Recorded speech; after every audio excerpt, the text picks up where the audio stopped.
Hey, good Tuesday evening, everybody. It is so great to be with you all. Are you seeing what I'm seeing? That beautiful rainbow, that arco iris.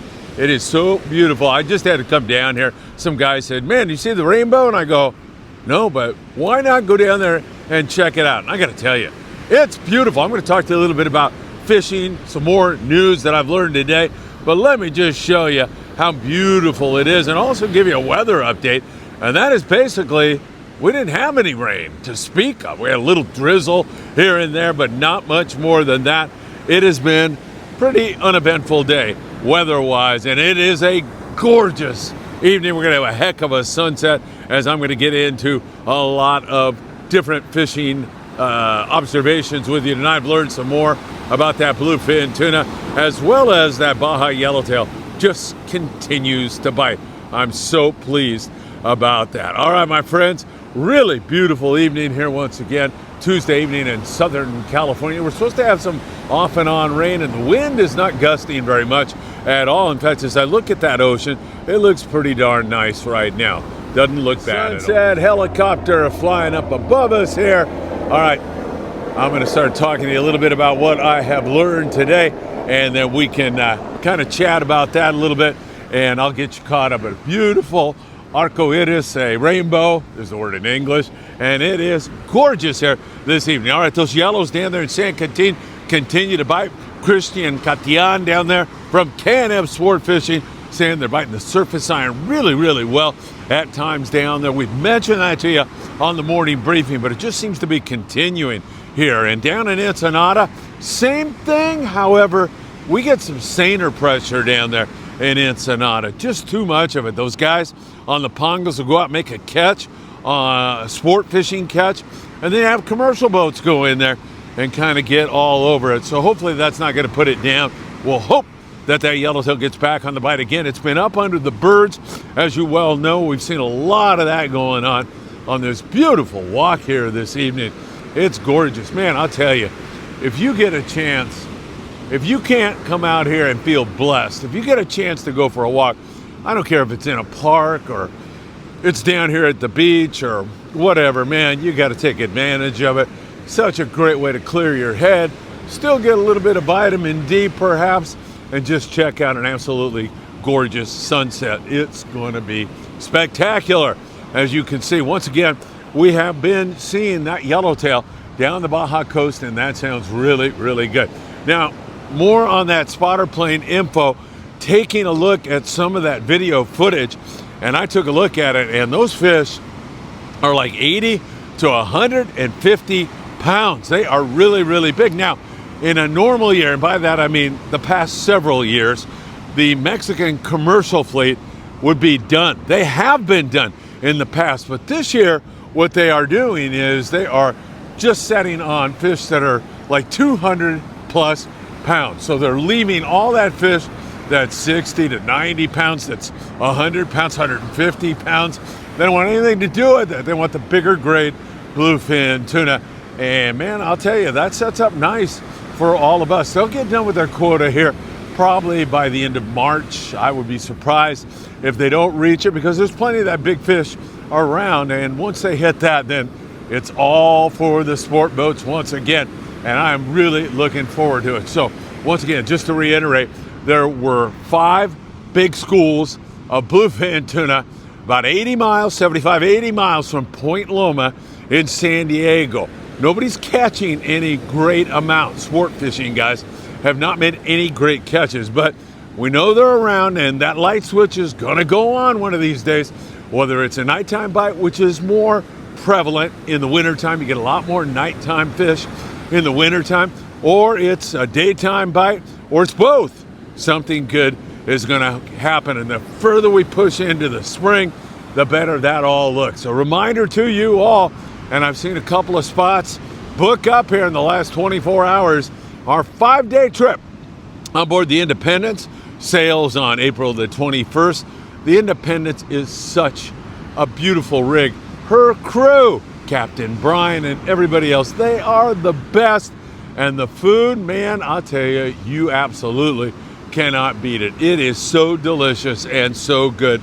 You are going to love the Independence 5-day trip with all of this bluefin tuna around, looking really good to yours truly. I'm hoping that's going to come together. Get down here a little closer to the water, just because I don't think I'm going to get doused by a big wave here. It doesn't look like that kind of condition right now. But man, I'll tell you, this is looking so good with this bluefin. Now, we talked about those 5 spots that the spotter plane saw. I'm going to turn around and show you that rainbow one more time. We talked about that, but we also have fish that have been seen down there around Punta Colonet. That's 120 miles below the border. We've had fish down there outside of San Martin Island, San Quintin, San Martin Island. So that's 140 miles from Point Loma, San Diego. Whenever we're talking about mileage, we're talking about Point Loma. And we've seen fish down there outside of Benitez Island and Cedros. There's been a lot of fish down there. And just a little bit to the south of that, in still some cooler water, there's been some yellowfin tuna. So not only do we have copious, voluminous amounts of bluefin tuna up and down the Baja coast, but we also have a very good signal on yellowfin tuna, and that could all move up towards San Diego. You know, in a perfect world, the 3/4 day guys will be catching that stuff in June and July. That could really be something. But that's where a 5-day trip comes in. You don't have to wait until June or July. You get a piece of that right now. And I am totally looking forward to that trip. That's going to be a lot of fun. You know, there's a lot of talk around this year about the amount of anchovy that's around, and you guys all know how sick I am when it comes to albacore, and I'd like to see those things come back. I'm not the only one. I mean, anybody who ever fished those things pines away for those days gone by where we used to catch wide open albacore. I think you would totally enjoy that and have a lot of fun with it. And man, I'll tell you, all this anchovy, it really does look pretty good right now. Hopefully that is going to be the key to this albacore bite. You know, albies like cooler water. They definitely want that cooler water. So the perfect water temp for albacore, no, let's not say the perfect, but you know, that's 63 to 65, 67 degree water. Man, you are talking when you have that kind of water. I remember being up in the wheelhouse of the Searcher when Frank Lopreste was running the boat, and I was a snot-nosed kid out there pinheading and then decking a little bit. And I remember Frank looking at that temperature gauge, and it was 63.5. I can remember it like it was yesterday, and it has to be about 45 years ago, something like that. And Frank said 63.5. Man, that's what we're looking for. Pretty quick right after that, man. Triple jig strike, threw some bait, and they came to the corner and chewed it up big time, and that would be really something. I'm not quite ready to do my albacore forecast quite yet. You probably already know what it's going to be. I mean, I hate to jump off the horse now. I've been calling for albacore for the last 4 years or so. Obviously, we wouldn't be calling for it if we had an El Nino, we had a bunch of warm water pushing in here, but we have these conditions that are really conducive to albacore. I'm talking cooler water, and I'm talking about all that feed that they really like anchovy. And I noticed a boat, I think it was somebody out of LA Harbor just the other day here in Southern California, here out of San Pedro, LA Harbor, and they were at Catalina, and they reported catching 45 Spanish jacks. Now, that species of fish, you do see a lot of years with albacore. So I'll take that to the bank also. The Spanish jacks showing up here. Man, it is gorgeous. Let me flip this around for you and show you that beautiful. I know you can see it, but I want to give you a little bit better view. Tell me that isn't gorgeous. Tell me we are not blessed. You know, it's really not that cold down here right now as we take you along for this beautiful walk. You've got that sunset there. You've got Catalina Island right there. You've got the beautiful Eastern Pacific right there. And then just for the fun of it, we got a rainbow for you here on Tuesday night also. Hey, another thing, since we're down here at this lovely beach, I want to remind you about, and because that rainbow and the pot of gold is down there near Anderson and Pacific Coast Highway, that's Anderson Street and Pacific Coast Highway, I want to remind you all that September the 23rd, it's my birthday bash down on the beach. We're going to be doing surf fishing, beach cleanup, drinking coffee, conversating, just having a really good time. So once again, 6 a.m., we'll be down there. Now, all you do is park down there at Anderson and Pacific Coast Highway, and there's plenty of free parking over there.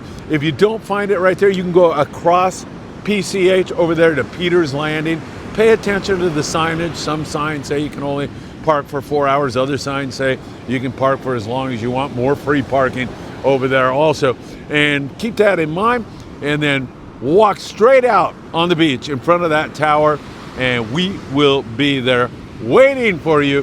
This is going to be a really fun day. I've heard of a lot of great people who are going to show up. I'm hoping Mikey from SD Fish and Chips is going to show up again. He is a great young man. I love the guy. He's so eager to learn about everything. He is really good. He's got a tremendous channel here on YouTube, SD Fish and Sips. You're going to love Mikey. He is really, really great. And he was here last time, and we had an absolute ball with him. It was really, really special. So really cool. Hopefully we're going to catch some fish. Things are changing on that right now. We're definitely seeing more corvina here in the Southern California surf. We're seeing a few halibut, but that's going to change as we move into the grunion runs. Grunion are those small little fish that come up onto the beach to lay their eggs in the spring here in Southern California and Northern Baja for that matter. It's unique to this geographic area. You don't see it anywhere else in the world. It's just here that we have these grunion runs. And of course, that is such an integral part of the food chain. Man, that rainbow is just starting to really look so cool back there. Gorgeous. And once again, when that fish, those grunion, come up on the beach, there are predators behind them. You know, your high school biology class, the big ones do come out to eat the little ones. And that grunion, man, it comes up on the beach and it can provide some really great fishing activity because everything's coming in to eat it, be it sharks, be it halibut, big yellowfin croaker. We had one of the most outstanding nights. This was at Surfside that I've ever had surf fishing. We were out here on a big, beautiful full moon. It was absolutely gorgeous right here. And the grunion were moving up on the beach, and as they moved up on the beach, we'd pick them up, hook them, and then toss them out there. Now, you can't do that during closed season. It has to be open, and I believe March is open. I'm not positive, but I'm almost sure it is. I'm going to check that, and you should too. That's why I'm not going to tell you for sure. I'm almost positive that March is open. You pick that bait up off the beach, put a hook in it, and cast it back out. My God, we were catching the biggest yellowfin croaker. I mean, they were pulling line against the drag, and we were fishing 25-pound, a big leopard shark, really, really big leopard shark, a few halibut. We were catching so much fish, and you could see not only the grunion in the water, but you could see some bigger fish swimming through there. As I said, that is a magnet that's going to bring more fish in to our beach, and it is so much fun. We were fishing like a dropper loop kind of rig, almost like a drop shot kind of rig, but we were using the grunion and tossing them out there, and it was an instant bite. And those yellowfin croaker, I'm telling you, they were all over 17 inches, some 19-inch YFCs, maybe even a little bit bigger than that. They were really, really special. Man, that is so beautiful. I got to tell you, I am so glad I walked out the door and came down here. Maybe we're going to have to do more evening updates for you. So September the 23rd, I'm thinking things are going to be rocking and rolling. Don't forget Big Fish Bait and Tackle right down there on the corner of Seal Beach Boulevard and Pacific Coast Highway. You go in there and they'll give you 10% off your purchase on that morning on, of course, March the 23rd. So keep that in mind, and we'll see you down here. That's going to be a lot of fun. Well, I got to tell you, I almost hate to wind this up. In fact, maybe we'll just take a little walk together here for a second. I'll let you check that out instead of looking at my ugly mug here. Let me turn it around one more time. Absolutely gorgeous, man. Give me a freaking break. That is beautiful, beautiful. And like I say, you turn this way, and now you got that gorgeous sunset. We'll take a little bit of a walk down the beach here, get a couple steps in, and ride you into a beautiful Tuesday night. Thank you all so very much for joining us. So good yellowtail action down there in the Baja region. In fact, we are seeing more of it starting to push up there toward Ensenada. So hopefully that's a sign that here in Southern California, we might see more of that stuff before you know it. I'm talking, San Clemente Island, Catalina Island, Santa Barbara Island. Who knows how far up to the north they will move. It's a good sign, let's put it that way for sure. And also, I like what's going on here in the surf. We'll start to see more and more pelicans here shortly. You'll start to see all kinds of activity as those grunions start to stage for their run. By the way, that starts on March the 14th, and then it runs for 4 days, 14th, 15th, 16th, and then it ends on St. Patrick's Day. So that is going to be really special time here. And it kicks the surf fishing season into gear. And that is going to be a lot of fun. I'm telling you, I can't wait. This place here in Surfside gets rocking sometimes. I mean, it really gets absolutely crazy here on especially yellowfin croaker. We catch a lot of halibut here also. And as I say, we'll be down that way where the rainbow is and that tower is on March the 23rd for our very special day. Also, don't forget, it is gray whale season. The Royal Polaris has been in the warm water lagoons of Baja California. They've had extraordinary, beautiful times down there. Those whales are coming right up to the pongas that they're on, and it has been spectacular. Those gray whales, however, are now back on their way northbound up to the Bering Sea in Alaska, and they go by Southern California. So you might think about taking the kids on a whale watch trip one of these days. That is always spectacular. Hey, it looks like we got you through this beautiful sunset. It is absolutely gorgeous. The question, could you fish this right now? The answer, absolutely, you could. You could be running a Lucky Craft lure through that right now, or a little chrome crocodile. It would work just fine. And man, it is absolutely gorgeous. I don't know if we're going to get any rain here this evening. We're supposed to get a lot more wind and rain. We'll see how that all plays out. Once again, I really appreciate you taking a little bit of time tonight. Shoot, we got something else going on here too. We got a full moon. We got a beautiful rainbow. And we have a gorgeous sunset here in Southern California. All right, time for me to say bye-bye. It's been great, my friends. Thank you so much for spending time with me. And of course, I'll be right here on this beach in a few more hours for the morning briefing. We're running down some more information. I know there's some great fishing going on for a couple of friends of mine, Abdul Ryan and Manny Mercado. They're down there in Puerto Vallarta, and they're having really excellent fishing right now. They've been putting the wood to the big yellowfin tuna. They've had an extraordinary day today. We'll have more details on that in the morning, on the morning briefing. We'll follow that yellowtail. Of course, we've seen some great wahoo fishing on the Red Rooster 3 again today. We'll watch those guys for you. And if anything else pops up here in Southern California, we will have it for you. Have a great evening, my friends. One more time again. Got to do it, okay? Here we go. Full moon. The rainbow fading quickly. And also the sunset starting to fade kind of quickly also. Take care, my friends. Have a great evening. I'll see you for the morning briefing in a few more hours.